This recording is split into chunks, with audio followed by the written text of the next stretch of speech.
अब हम पढ़ेंगे फंक्शनल ग्रुप आइसोमेरिज्म के बारे में।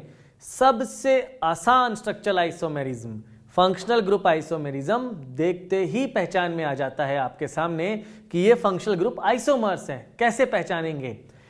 फंक्शनल ग्रुप आइसोमेरिज्म के लिए सेम मॉलिक्यूलर फॉर्मूला होना चाहिए, वो तो सभी आइसोमर्स होने के लिए कंडीशन है, और डिफरेंट फंक्शनल ग्रुप। बस सेम मॉलिक्यूलर फॉर्मूला देखा, डिफरेंट फंक्शनल ग्रुप देखा और तुरंत कह दिया कि ये है फंक्शनल ग्रुप आइसोमेरिज्म। देखिए यहां पर ये हमारे सामने दो मॉलिक्यूल रखे हैं। अब मॉलिक्यूल को देखते ही आंसर नहीं देना है, ऑप्शन दिए होंगे चारों ऑप्शन देखेंगे और फिर स्टार्ट करेंगे। यहां पर सबसे पहले हम देखेंगे मॉलिक्यूलर फॉर्मूला। मॉलिक्यूलर फॉर्मूले में कार्बन 2 हाइड्रोजन 6 ऑक्सीजन 1 दोनों का मॉलिक्यूलर फॉर्मूला सेम है। एक अल्कोहल है, एक ईथर है, अलग अलग फंक्शनल ग्रुप हैं, अलग अलग फंक्शनल ग्रुप हैं, ये आपस में हो गए functional group isomers. Next example देखिए, इन दोनों में मॉलिक्यूलर फॉर्मूला सेम है, दोनों में कार्बन 3 हाइड्रोजन 6 और 6 ऑक्सीजन 1 तो इन दोनों में सेम मॉलिक्यूलर फॉर्मूला है, एक एल्डिहाइड है, एक कीटोन है, इसलिए ये दोनों आपस में डिफरेंट फंक्शनल ग्रुप होने की वजह से फंक्शनल ग्रुप आइसोमर्स हैं। नेक्स्ट एग्जांपल देखिए, ये है कार्बोक्सिलिक एसिड और ये है एस्टर, दोनों का मॉलिक्यूलर फॉर्मूला क्या सेम नजर आ रहा है? 1 2 3 हाइड्रोजन 6 ऑक्सीजन 2, एक एसिड एक एस्टर, दोनों का मॉलिक्यूलर फॉर्मूला सेम और अलग अलग फंक्शनल ग्रुप आइसोमर। नेक्स्ट देखिए, एक है साइनाइड, दूसरा आइसोसाइनाइड, यूपीएससी में बहुत अच्छा पढ़ा है हमने, फंक्शनल ग्रुप आइसोमर। नेक्स्ट ई, ये कौन है? ये है सी डबल बॉन्ड ओ के साथ ओ, सी डबल बॉन्ड ओ के साथ ओ, और ये होता है एस्टर। अब ये रिंग में है इसलिए साइक्लिक एस्टर है, और एक पॉइंट नोट कर लीजिएगा, साइक्लिक एस्टर को कहा जाता है लैक्टोन। लैक्टोन का मतलब साइक्लिक एस्टर। ये एस्टर है, ये तो एस्टर नहीं है, ईथर कीटोन, मतलब जो ये फंक्शनल ग्रुप है वो ये नहीं है और मॉलिक्यूलर फॉर्मूला सेम, तो ये आपस में हो गए फंक्शनल ग्रुप आइसोमर। नेक्स्ट देखिए, कुछ एक स्पेशल पॉइंट्स देखेंगे हम। ये आपके सामने लिखा हुआ है एमाइन, ये भी एमाइन और ये भी एमाइन। एमाइन की डिग्री हम कैसे डिसाइड करते हैं?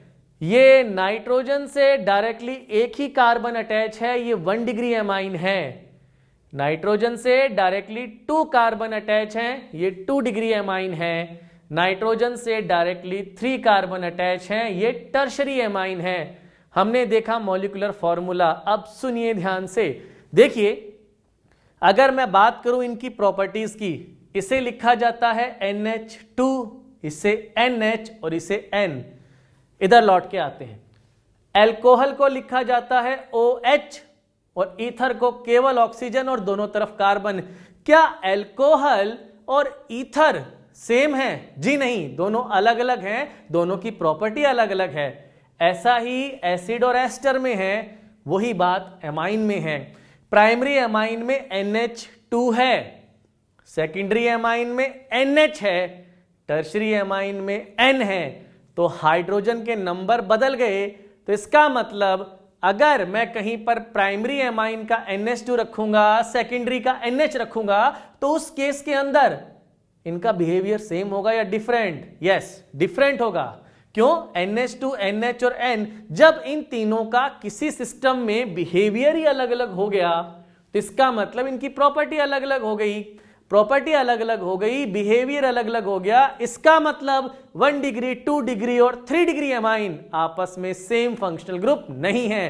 ध्यान दीजिएगा, 1 डिग्री, 2 डिग्री और 3 डिग्री एमाइन तीनों अलग अलग फंक्शनल ग्रुप माने जाते हैं क्योंकि तीनों की प्रॉपर्टी अलग अलग है।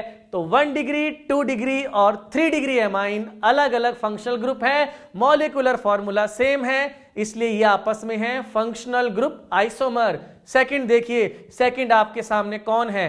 एमाइन ना, एमाइन नहीं है, जी नहीं, ये है amide, C double bond O NH2। तो ये NH2 पे सर्कल क्यों बनाया है? इसीलिए बनाया है ताकि डिग्री पहचान सकें। ये एमाइड है, ये भी एमाइड है और ये भी एमाइड है। नाइट्रोजन के साथ एक तरफ कार्बन 1 डिग्री अमाइड, एमाइन नहीं अमाइड, दो तरफ कार्बन 2 डिग्री अमाइड, तीन तरफ कार्बन 3 डिग्री अमाइड। ये भी जैसे ये अलग अलग थे वैसे ये भी अलग अलग हैं, तो अलग अलग बिहेवियर, हाइड्रोजन बदल गए, प्रॉपर्टी बदल गई, तो 1 डिग्री 2 डिग्री और 3 डिग्री एमाइड तीनों अलग अलग प्रॉपर्टी रखते हैं। इसीलिए हम कहते हैं 1 डिग्री 2 डिग्री और 3 डिग्री एमाइड तीनों डिफरेंट फंक्शनल ग्रुप माने जाते हैं। इसके बाद के एग्जाम्पल में हम देखेंगे इनॉल, फिनॉल और डबल बॉन्ड और ट्रिपल बॉन्ड के आपस में रिलेशन। स्पेशल पॉइंट्स का सी पॉइंट है, यहां पर ये जो दो मॉलिक्यूल आपके सामने रखे गए हैं, इन मॉलिक्यूल को ध्यान से देखिए।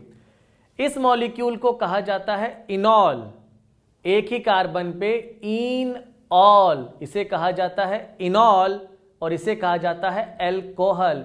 इनॉल और एल्कोहल जो है ये भी डिफरेंट प्रॉपर्टीज रखते हैं, डिफरेंट फंक्शनल ग्रुप की तरह बिहेवियर करते हैं। इनके बारे में हम रेजोनेंस टॉपिक के अंदर स्टडी करते हैं। तो ये दे रखा है इनॉल और एल्कोहल, ये दोनों अलग अलग फंक्शनल ग्रुप माने जाते हैं। इसीलिए एक ही कार्बन पे अगर डबल बॉन्ड और ऑल है तो उसे इनॉल कहेंगे, इसे कहा जाएगा एल्कोहल। तो ये आपस में अलग अलग फंक्शनल ग्रुप होने की वजह से डिफरेंट फंक्शनल ग्रुप मानते हैं, और ये है FgI, functional group isomer. Next molecule को देखिए, ऐसा ही है, इसे हम कहते हैं फिनॉल। ये भी इसी तरह का सिस्टम है, एक ही कार्बन पे इन ऑल, ये फिनॉलिक सिस्टम कहलाता है और ये एल्कोहलिक। इसे फिनॉल कहा जाता है, इसे alcohol. Phenol series, alcohol series दोनों अलग अलग प्रॉपर्टीज रखते हैं, अलग अलग फंक्शनल ग्रुप की तरह बिहेवियर करते हैं। इसीलिए डिफरेंट बिहेवियर होने की वजह से इनको माना जाता है अलग अलग फंक्शनल ग्रुप, और ये है फंक्शनल ग्रुप आइसोमर। इसका नाम आप ध्यान रखिएगा, इसको कहा जाता है common name, very important, metacresol. इसे कहते हैं मेटाक्रिसोल और इसे कहते हैं बेंजाइल एल्कोहल। ये दोनों फिनॉलिक सीरीज और एल्कोहलिक सीरीज से बिलोंग है। दोनों की प्रॉपर्टीज अलग अलग हैं, अलग अलग फंक्शनल ग्रुप हैं, इसीलिए इन्हें कहा जाता है फंक्शनल ग्रुप आइसोमर। नेक्स्ट देखिए, आपके सामने दो कंपाउंड हैं, दोनों में कार्बन सेम है, हाइड्रोजन सेम है, और इस तरह से दोनों का मॉलिक्यूलर फॉर्मूला भी सेम है।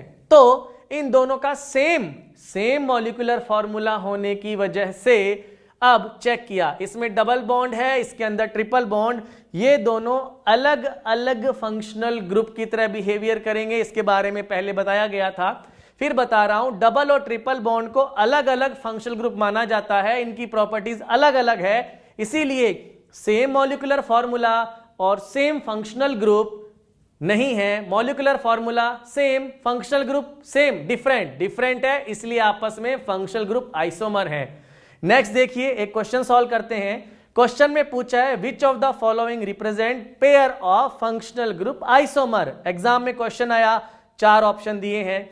इसको देखा, सबसे पहले आप क्या चेक करेंगे, मॉलिक्यूलर फॉर्मूला। दोनों में नंबर ऑफ कार्बन चेक कीजिए, 4 है। हाइड्रोजन चेक कीजिए, 1 2 3 4 5 6 7 8, दोनों में carbon same, hydrogen same, oxygen same, और जो फंक्शनल ग्रुप इसमें है वो इसमें नहीं है, ये एल्डिहाइड है, ये एसिड है, तो आपस में फंक्शनल ग्रुप आइसोमर, ये आंसर है। सेकंड देखते हैं, सेकंड के अंदर भी दोनों में नंबर ऑफ कार्बन 4 है, हाइड्रोजन भी दोनों में सेम है, ऑक्सीजन भी सेम है और Cl भी सेम है, सेम मॉलिक्यूलर फॉर्मूला। जो ये फंक्शनल ग्रुप है क्या वो ये है? जी नहीं, हमें केवल इतना पहचानना है, सेम मॉलिक्यूलर फॉर्मूला और डिफरेंट फंक्शनल ग्रुप पहचान लिया तो ये पेयर भी फंक्शनल ग्रुप आइसोमर है और ये पेयर भी फंक्शनल ग्रुप आइसोमर है।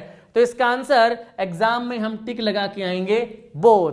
यहां पर हमने फंक्शनल ग्रुप आइसोमेरिज्म कंप्लीट कर लिया है। इसके बाद हम पढ़ते हैं रिंग चेन आइसोमेरिज्म।